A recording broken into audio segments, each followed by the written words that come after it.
how does the fact that a candidate usually has to raise so much money impact your ability to recruit good people? It makes it very difficult. That plus the advent of social media, it's not like the campaigns haven't always been negative. I mean, go back to Alexander Hamilton and Thomas Jefferson and Aaron Burr. I mean, they used to go at each other all the time and probably were more libelous than people are nowadays. But it's a special person that's willing to put their name and face on the sign, know that they've got to put their entire life on hold to relentlessly raise money and to go around and recruit voters. And you know, it's an essential part of our system, but it really does make it difficult to find people that are willing to subject themselves.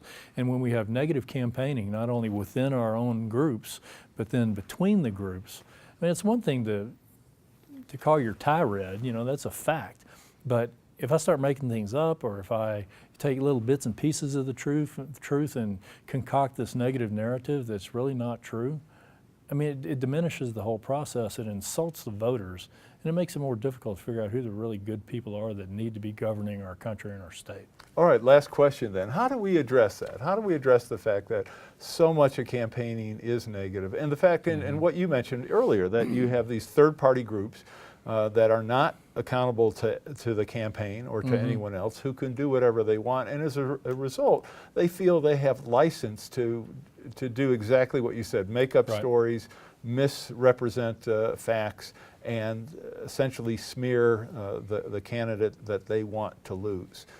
How do we address that? What can we do to improve that so candidates have more of a level and really honest playing field? Right. Well, I'm in favor of releasing some of these campaign finance limits, but making sure that people are held accountable, and there's some reporting. There's a danger in that as well, because you can start attacking people that donate to your opponents, and I don't believe that that's proper politics. But it ultimately comes down to voters being engaged. They cannot be apathetic. They cannot be disengaged. And I've told our side, because they've asked the same question: how do we keep this negative campaigning from going on? I said, vote with your feet. If a person or a candidate's out there and they're being negative, that you feel like they're raising issues that are not relevant to their future performance as a candidate, or a legitimate concern that they may have about their opponent, then vote with your feet. Don't support them. Give them feedback. Correct them.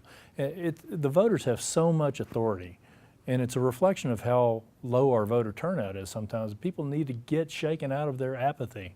That's another job that I think my contemporary Morgan Carroll and I both have, is to rattle people out of their sense of complacency, because the power ultimately does lie with the people. All right.